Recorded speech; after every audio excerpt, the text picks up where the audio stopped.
Good afternoon, and welcome to the Faith of Father Giussani, a presentation on the exhibit of Father Giussani, the founder of Communion and Liberation. I'm Jonathan Fields, and I'll be joined online by Holly Peterson, the principal of Nativity, Faith, and Reason School in Colorado, and she's the curator of this exhibit. She'll lead the presentation with Archbishop Christophe Pierre, Apostolic Nuncio to the United States and longtime friend of the Encounter, and our friend Barry Stohlman, entrepreneur and business manager. You can find their full bios on the Encounter website, which is newyorkencounter.org. Holly? Welcome, everyone. Thank you so much for joining us today on this virtual event. I want to share with you the exhibit and how the exhibit was born. Basically, because we're not able to see one another face to face, we aren't able this year to have an exhibit in which we can share by touching and seeing and feeling the children of Father Giussani. So instead, we invited two beautiful guests and great friends to share their experience of Giussani. This year, the exhibit is actually a movie. It was a film that was made a few years ago by a good friend, Roberto Fontalan, in Italy, but it has been pretty unknown in American audiences. So we wanted to share that as our exhibit this year. And today, this is the introduction to that video with our friends, Monsignor Archbishop Christophe Pierre, who's a good friend, the Papal Nuncio, as you just heard, and Barry Stohlman. So welcome, Archbishop and Barry. So before we begin, I'd like us to see just a brief clip of the video so we have a starting point for those who have not yet seen it. Can you please roll the video?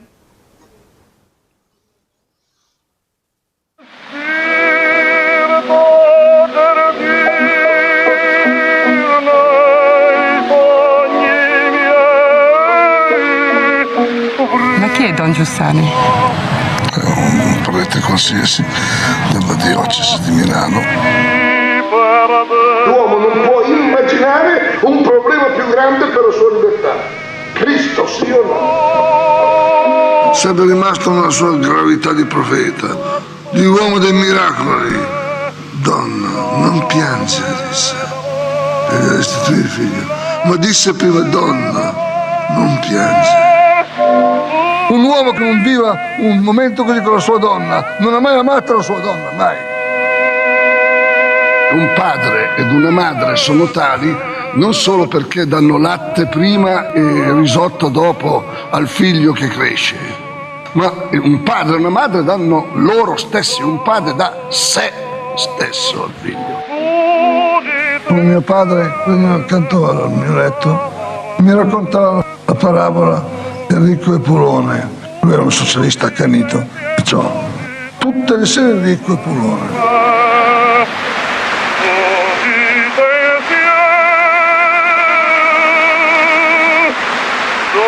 Perché l'aspettavano così?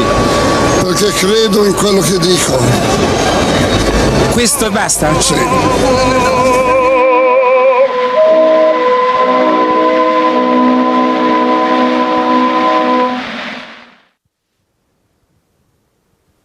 So most of us here in the United States know Father Giussani through either his writings or his children, and this video gives us an opportunity to see him with young people, with older people, with students, with colleagues, with journalists, with politicians, with the Pope.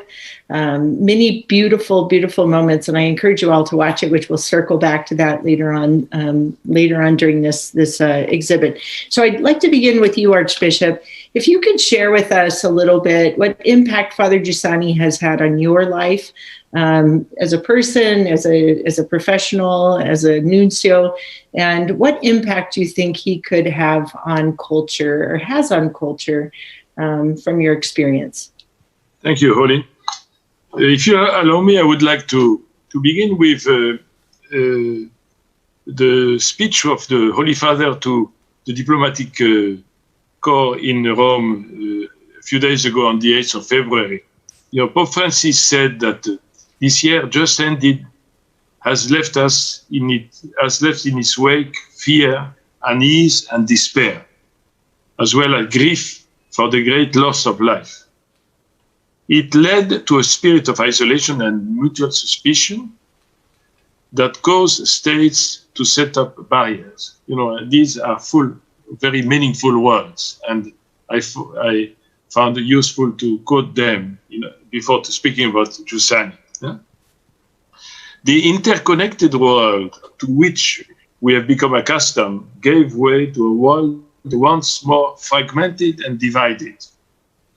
And in his message for Lent, the Pope speaks of a time of trouble when everything seems fragile and uncertain. It may appear challenging to speak of hope. So we know that the purpose of Francis is not to increase pessimism or despair. On the contrary, he wants to help us as persons and as church to become living signs of hope, capable to challenge the situation of the world as it is. However, we cannot escape from the reality. I was struck by the title of your encounter, The Reality Hits.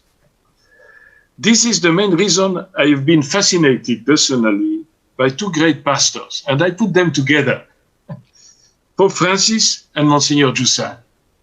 Both of them with a very profound desire to reach out the people in their real situation in order to announce them the good news of Jesus' presence, and I insist on the word presence, in their lives. The life of Giussani has been constantly marked by the profound social and cultural changes he found himself confronted with, because they challenged the transmission of the faith. We are all aware about his decision to spend the rest of his life as a priest with young people when he suddenly observed the disconnectedness between their faith and their life. And I would like to insist on that one.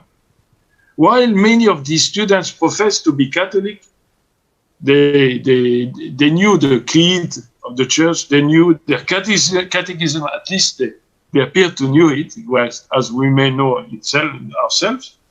The faith as a lived experience was not being transmitted. And maybe this is a challenge of today. That is, when it came to making judgments and decisions about things that a young person viewed as totally important to his life, his ideals and hopes for happiness were shaped by a secularized mentality in which Christ and the church was largely absent.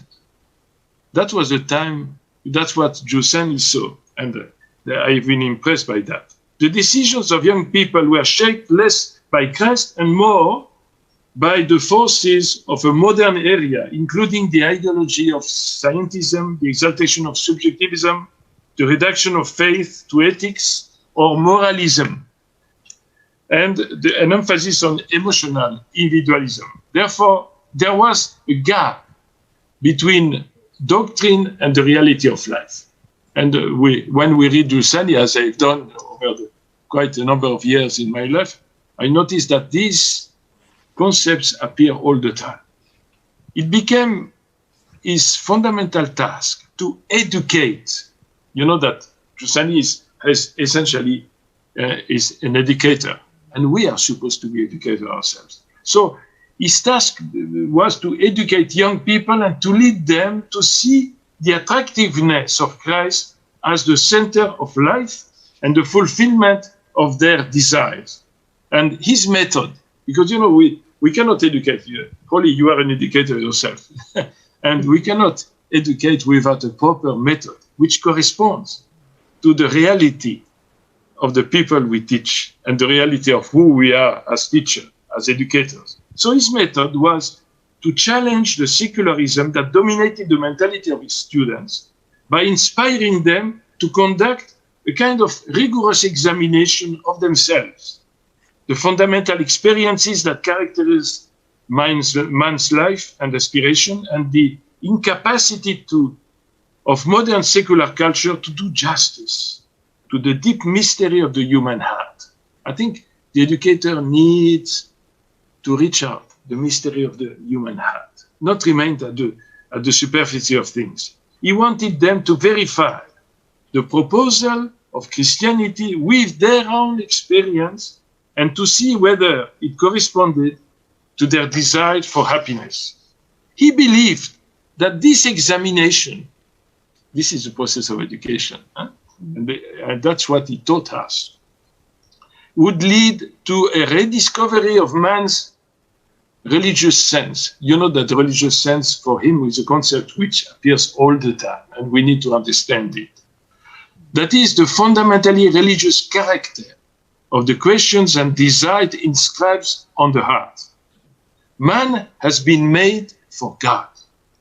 The person can only realize the truth of himself or herself and find happiness by recognizing God and adhering to him. And Giussani sought to guide young people to appreciate in a deeper way the fact that God has made this adherence to himself concretely possible, attractive and beautiful by becoming man and perpetuating his incarnate presence, again the word presence, in the world through his church, Christ and the church. This was the new approach and brought a freshness back to the faith of many. This was the really, may I say, the glorious beginning, although they were humble, but they were glorious in the sense that, you know, Giussani reached the people. The young people were listening. I think about that, myself and my church today, and even in this country. You know, I hear constantly the priests, the bishops, and they tell me we cannot reach the people, especially the young people, where they are. So here we have a good example, the example of a priest who actually were, you know, in his ivory tower, studying, you know, at a very high level, and suddenly decided to go down and to reach out the young people. And he managed to do it. But 1968 happened. You remember 1968? You know, it's a time of crisis where history is full of crisis. So we cannot just watch at the crisis. We have to understand them and to immerse ourselves into the reality so that we can continue, you know, to carry on, you know, our mission. So in a time of upheaval, many young people left the movement he had created. You know, that was the movement that Giussani created with hundreds and hundreds of young people. So, but suddenly something happened. Many were well-intentioned and desired to create a better world. Remember at least ourselves, we remember that. You know, I was a student at the time. But their approach was one of social activism, turning to ideologies and politics. There was, during the time of student protest, a genuine desire to authenticity in public life. Many felt the need to throw off the old order, filled with ambiguity and deceit, and to replace it with something new. This led to an hostility toward the past. It became impossible to appeal to authority. You remember at that time, you know, no authority. To appeal to tradition, no tradition as a starting point. The changes happened so quickly and left many bewildered. The way of confronting the world adopted by many young people was to return to the old methods which did not involve a personal encounter with Christ. We thought that we could resolve our problems by ourselves, and what we call social activism. As things seems to be slipping away, Giussani, who was like, you know, I see Giussani like an antenna, you know. He had a special sense, he could perceive things because he was in contact with the reality. No? So Giussani showed his true fatherly concern. He posed a simple question, which we always should ask ourselves. What is that we want? The answer, that we must understand that we are persons in every kind of circumstances. The genius of Giussani, as I see it, lies in his religious anthropology, In his proposal of the religious sense as the foundation of the human person's awareness of himself and his engagement of life and reality, Giussani proposes that we observe ourselves in action as we are, in the circumstances we are. That's very important. And investigate the dispositions and expectations that shape the way we approach life's circumstances. In this process, we discover that the motor that generates our activity and places us in front of things with a real interest in them is something within ourselves that is both reasonable and mysterious. And we cannot eliminate the mystery. We cannot remain only with the reason. Simply put, it is the search for happiness, a search carried with both the mind and the heart. We have a need for happiness, but this also involves an experience of it. Genuine human activity aims at happiness by being an enacted expression of fundamental questions. And this is what the educator should look at and find. When acting, the heart of the person, full of desire of something, he searches for something that it does not yet possess. We are looking for something else, especially the young people, and which it cannot give in itself. The heart is drawn to the mystery it seeks and becomes aware of this presence. Where are we going? What's going on in my life? It is there and can be known. In other words, the anthropology proposed by Giussani is open to the transcendent reality. What are the fundamental needs thought by the heart but truth, justice, goodness, happiness, beauty? As a person pursues things that attract him, these needs become urgent. And maybe because precisely the crisis in the life of many people is that people are looking for something, but they never find it. Transforming desire into questions. What will make me happy? What will correspond to my heart's desire? You know these questions because these have been constant and permanent, in the formation of the disciples of Giussani. And this is what I've learned myself. The more seriously we take ourselves and our humanity, the more we realize that we cannot avoid these questions. The anthropology proposed by Giussani in response to the crisis of the 68, which has been a kind of very strong moment, in the Western world.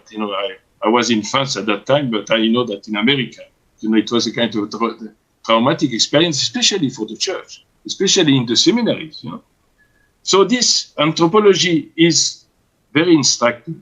For just as there were difficulties of transmitting the faith then, so too now we are faced with a new and more severe difficulties, because what was once self-evident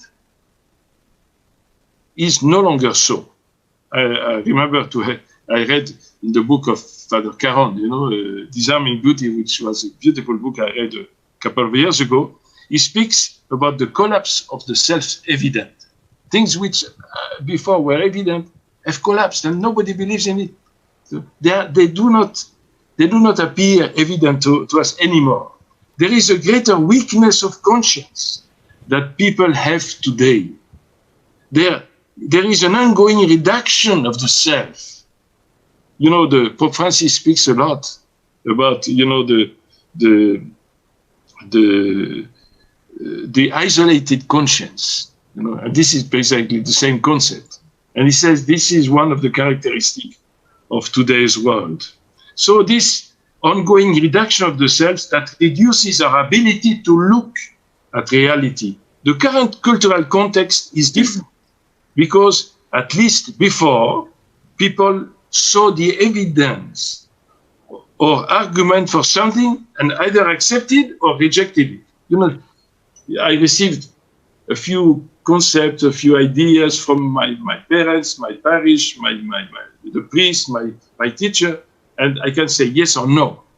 But what they say today is not evident anymore for me. So what should I say? How should I respond? So it is not evident anymore. So people cannot see it, and they cannot make decisions. And this is what explains the words of the Holy Father I quoted at the beginning, to the member of the diplomatic corps. So earlier I said that the people suffer from an existential uncertainty. And if you read a lot of books today, a lot of people say that. We live in a world where nobody knows what. And we don't know. Existential uncertainty. Their means of responding to this uncertainty have been found in an efficiency-based social commitment. Well, I think we see that a lot in America today. Touch with moralism, you should do that. This is the answer. But if the answer doesn't correspond to the desire of our heart, it goes nowhere. Even the best moralism, goes nowhere. And in busying themselves with activity, culture, and organizations. In this country, as I see it, we are very good in organization. And we think that in order to resolve problems, you have to reorganize them all the time. But it does not work. But none of it brings relief or the newness of life offered by Christ, manifested in the new man. Modern man has lost touch with his own humanity. So despite his activity, the old man, the unsatisfied man, remains. And maybe this is where I saw how Giussani helps us to understand what we live today.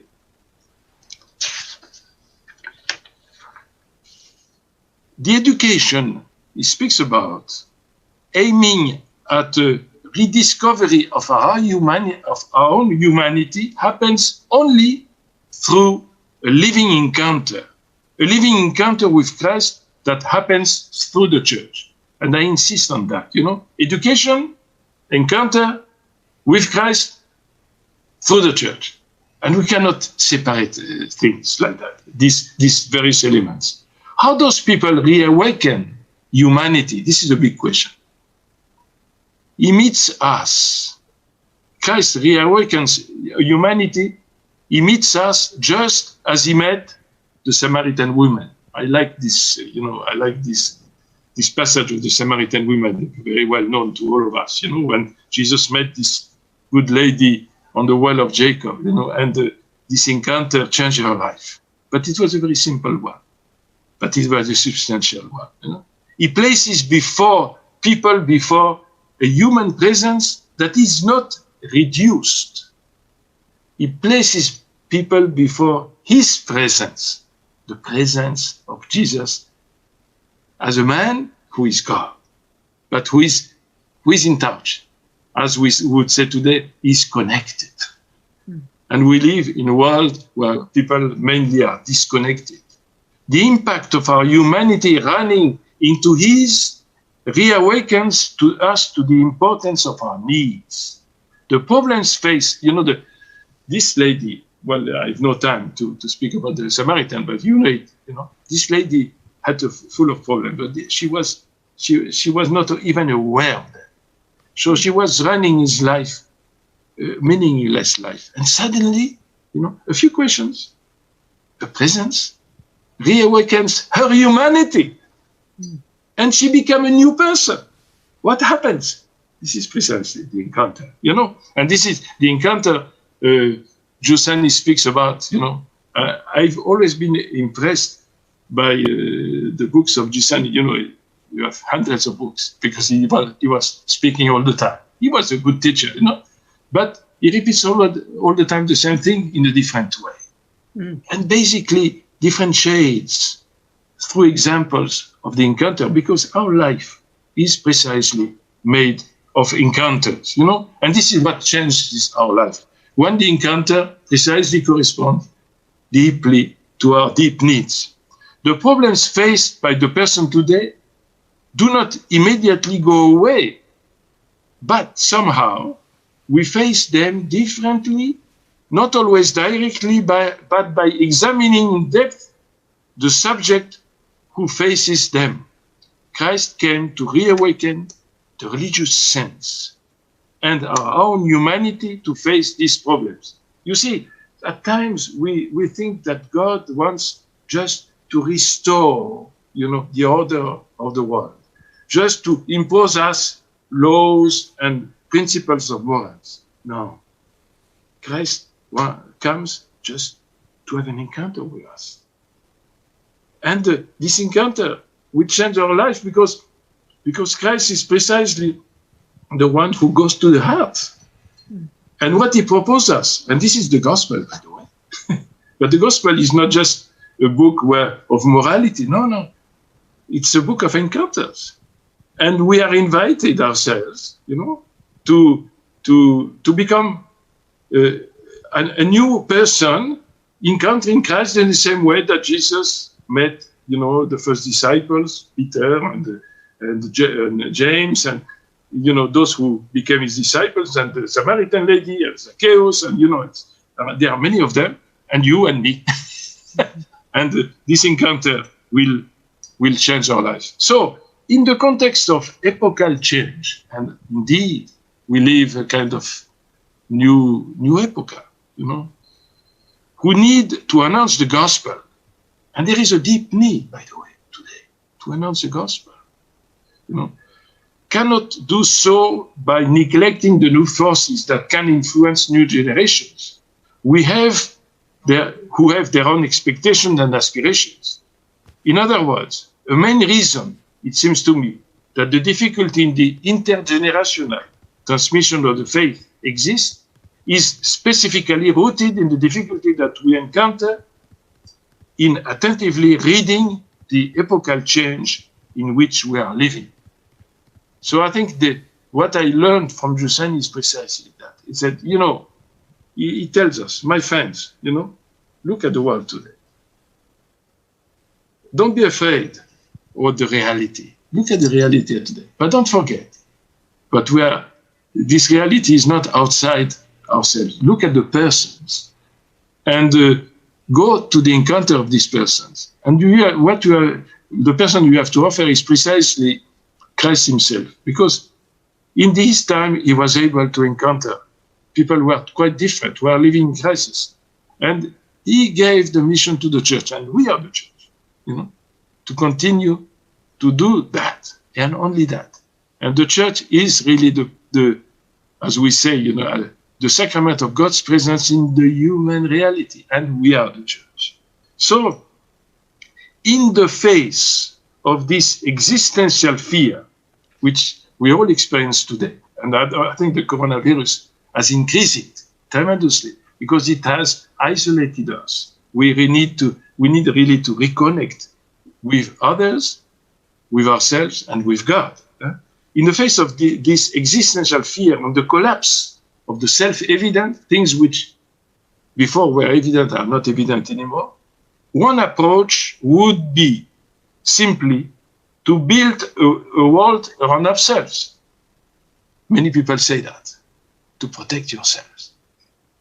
And we have many symbols of protections today, which are horrible. But they are maybe necessary, like the mask. But this would never rid themselves of their loneliness or interior fear.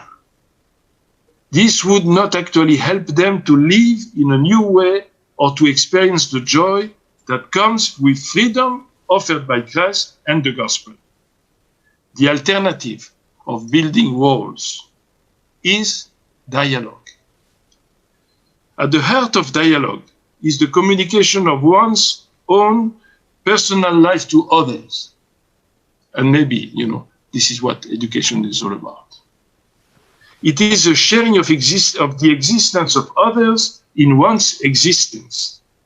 It is not always about proving oneself to be right. It is about a mutual sharing of persons that deals with how to live. And as Christians, our dialogue should express the lived Christian experience, not as a type of moralism, but as a grace which we have received from our initial encounter with Christ. And I leave you with that for the moment.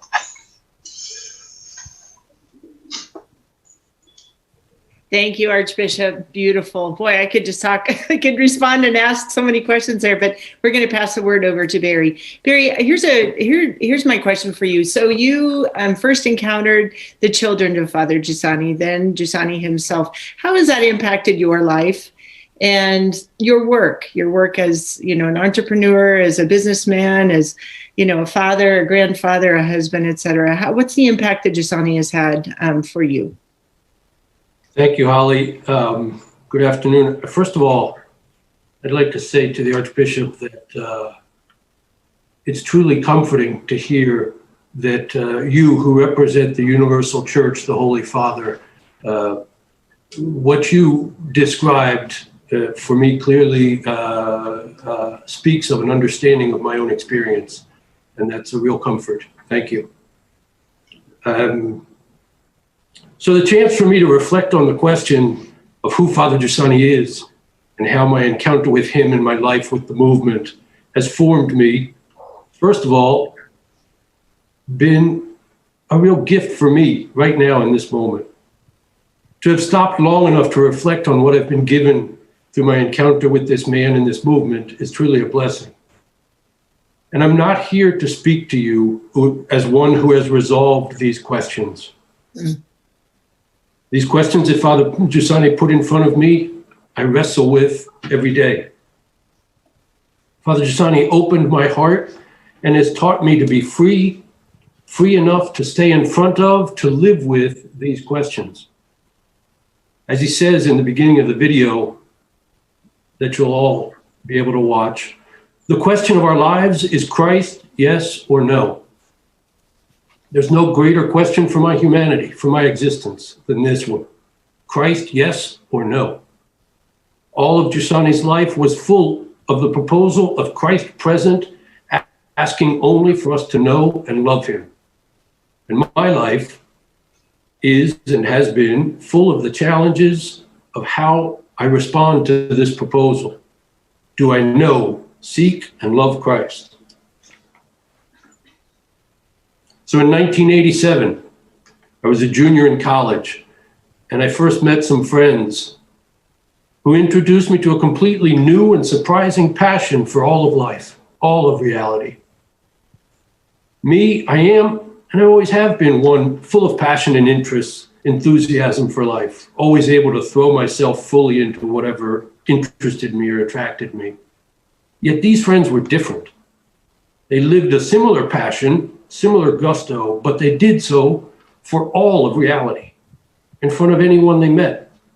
They were full of the awareness that all of reality speaks of Christ present. Theirs was a passion born not out of their particular interest, but of a passion for all of reality. I'll give you a few examples. I've always loved music, traditional music, ballads, dance music. But when I met Giussani, I was introduced to classical music. I had never listened to a piece of classical music in my life. Maybe that's funny, but it's true. But Father Giussani introduced me to a new way to listen to music. Music as a prayer, as a begging, as a cry for infinite meaning. Music for me now is not a question of personal interest or a place of distraction from life. It has become a tool to communicate what love and friendship, nostalgia, death, longing for meaning, home, what all these things mean for me. In a similar way, the same is true with literature. In college, I was a philosophy major, and I always read plenty. Yet over the years, all of my culture and knowledge has been formed through the readings suggested by Father Giussani. I wanted to know what made that man so human, so attractive. So I read what he read. It's as simple as that. As a product of this American culture, though, this American dream, I am also full of the mentality of the self-made man. If you want it enough and you commit to it, the world is yours. Except that it doesn't always work out quite so well. In my 35 years since encountering Father Giussani and almost 30 years of marriage to one of those friends that I met in '87, and my 8 children, our 8 children, my life has been full of joys and sorrows, challenges and dramas. In 1998, our family, with 3 children at the time, moved back to America after almost 10 years in Italy. I began my adventure as an entrepreneur. Then in 2004, the business I was running burned to the ground. We tried to rebuild, and yet by the time the financial crisis of 2008 hit, the business collapsed. When reality hits, Christ, yes or no? Yes. Yes. He took the form of many friends who supported us, even financially, for months as we worked to get back on our feet. Yes. Yes. Christ took the shape of an old friend who offered a job. Happened to be on March 19th, the Feast of St. Joseph. And fast forward another 8 years, and in 2017, through continued financial struggle, we lost our home in the suburbs of Washington, D.C. When reality hits, again, Christ, yes or no? To say yes to Christ is to look seriously at the signs of reality, and in this case, the signs of reality to understand where we would go to live. The method proposed by Father Giussani is to follow the signs of reality, certain that that reality is given by God. I want always to risk to discover how this given reality is good for me.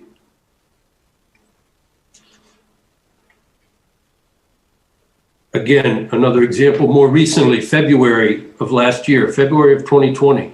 In fact, at last year's New York encounter, I experienced again the human companionship of Christ among us. My wife had been diagnosed with cancer, and she and I were able to sit down with 3 friends, doctors, who helped us to understand how to face this new challenge and gave us real hope. But the point there is the source of that hope. The source of that hope was the experience of facing a challenge with a few people who were given companions.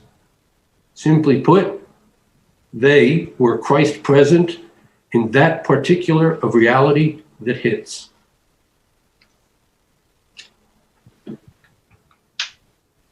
As a father, I've been formed by the method of Father Giussani. Openness to all of reality and absolute trust in the human heart. This has been the foundation of how my wife and I have tried to educate our children. Openness to all of reality and absolute trust in the human heart. And this education comes through a constant proposal of life experiences. Very few words needed. And now, as my children become adults, I begin to have the experience of being a son to my sons and my daughters. Which brings me back to the recognition that I depend. That what I truly need most in life is to be loved and to accept that love. This life is a journey, and seeing again Father Giussani in this video brings out the best of me. I'm moved. Thank you. Yeah. Great.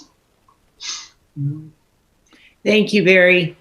Beautiful. Listening to you both speak, the importance of education is just, it's there in everything.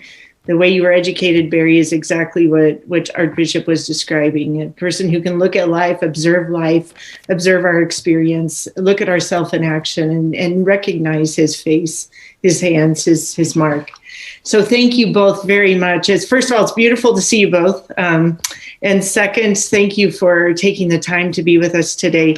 For those observing this video today, just like to share the video we were all speaking about on Father Giussani's, the faith of Father Giussani, you will find on the New York Encounter website, and that's newyorkencounter.org. And you just find the Giussani exhibit. It's a beautiful, beautiful video. It's 45 minutes, and it's just Giussani. And so if you've never met him, if you have met him, if you are curious who he is, please watch it. There's also 3 more encounters today, dialogues between 2 witnesses who are either children of Father Giussani or themselves have met him. So I'd invite you also to sign up for those encounters on the website. So that's all. We're out of time, my friends. Can't wait to see you face to face in 2022. Thank you all. Thank you. Thank you. Thank you. Thank you. Thank you, Archbishop and Barry. Really moving testimonies. So that wraps up this encounter, and we just want to let everyone know that you can find all the information you need for the upcoming events. You can sign up for this exhibit. There are 2 exhibits. This one on the life of Father Giussani, and then there's one on Monsignor Albacete. The Albacete show. You can get all those on the website, which is newyorkencounter.org. The next event that we will have is called Defenseless. And in speaking of reality and the difficulty of understanding what's real, the media and technology have been playing a very, very big part of this. So our next event is at 6 p.m. It's called Defenseless, with 2 very cutting-edge journalists and authors, Matt Stoller and Matt Taibbi. I follow Matt Taibbi. He's a wonderful thinker and both of them offer a really good observation connected to what we're speaking about, how to go deeper, how do we face this problem of looking at truth inside of the media and all the issues that are there today. So again, thanks to all of you, and hope to see you at the next meeting. Thank you.